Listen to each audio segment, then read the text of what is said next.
문득 이런 생각이 듭니다. 우리나라 사람이 외국 국가에서 그 나라 사람들보다 더 사랑을 받는다면 어떨까요? 바로 호모 헐버트 같은 사람이 존재해주고 있기 때문이죠. 우리나라 사람보다 한국을 더 사랑한 사람, 호모 헐버트 이야기를 드려볼까 합니다. 사실 호모 헐버트는 일본 감시 대상이었습니다. 한국인이 아닌데도 불구하고 말이죠. 네덜란드 헤이그 만국평화회의에서 여러분들이 잘 아시는 이준, 이휘종, 이상설과 별개로 헤이그 특사로 파견돼서 일제의 부당성을 알리기도 합니다. 1905년도에는 고종의 친서를 들고 미국 특사로 파견돼서 일사늑약의 부당성을 미국에 알리는 노력을 합니다. 그리고 미국이 한국을 일본에 넘겼다면서 모국에 대한 강한 비판을 하는 단호함을 보이기도 하죠.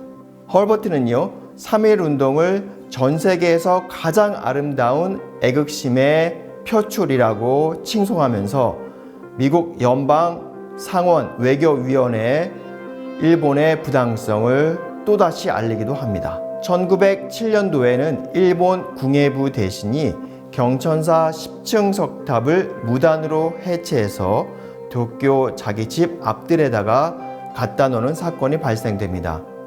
이에 분개한 호모 헐버트는 일본 영문자 재팬 크로니컬에 이 부당성을 알리는 기사를 폭로하게 됩니다. 그리고 그 기사 과정에서 그 당시의 주민의 증언들과 현장 반출 사진들을 묶어서 기사에 실게 되죠. 1918년에 드디어 반납을 받게 되기도 합니다.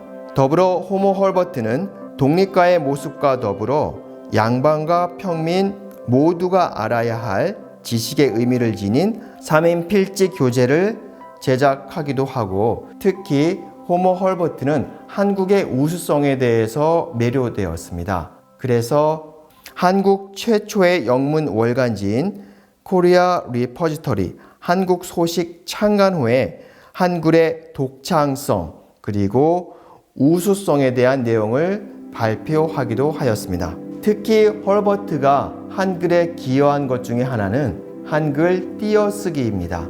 여러분들 지금은 띄어쓰기가 매우 익숙하고 당연한 것 같지만 그때 당시는 띄어쓰기가 보편적이지 않았던 때였습니다.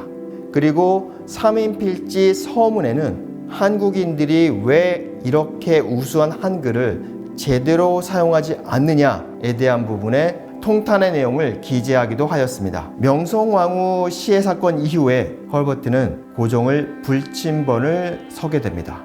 그만큼 한국과 고종에 대한 사랑이 대단했다고 볼 수 있겠죠. 그리고 우리가 잘 알고 있는 우리의 영웅 안중근 의사는 헐버트를 향해서 이렇게 표현도 했습니다. 한국인이라면 하루도 잊어서는 안 되는 인물. 그러기에 헐버트는 우리 독립운동사에서 영원히 기억되어야 할 영웅임에 틀림없습니다.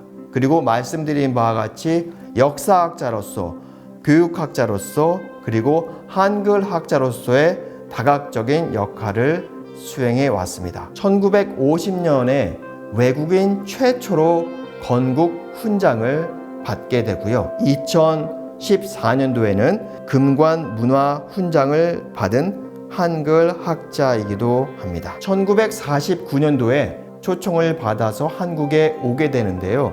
그 여독을 이기지 못하고 마침내 세상을 떠나게 됩니다.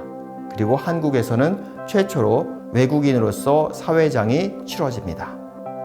이렇게 한국인보다 한국을 더 사랑했던 헐버트의 정신, 그것을 우리는 어떻게 받아들이고 살아가야 할까요?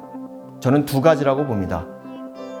첫 번째는 이렇게 소중히 한국인뿐만 아니라 외국인인 헐버트까지 한국의 나라의 주권 회복에 힘을 썼던 그 정신을 이어받아서 우리 역시 대한민국의 융성한 발전에 기여하는 것이 우리 후손들의 몫입니다. 그리고 두 번째는 우리 또한 이런 혜택을 받았기 때문에 우리 한국뿐만 아니라 전 세계 200여 국가에서 우리가 할 수 있는 일이 있다면 우리는 그 국가의 다각적인 기여를 통해서 존경받는 인물들이 많이 배출되는 것이 필요할 겁니다.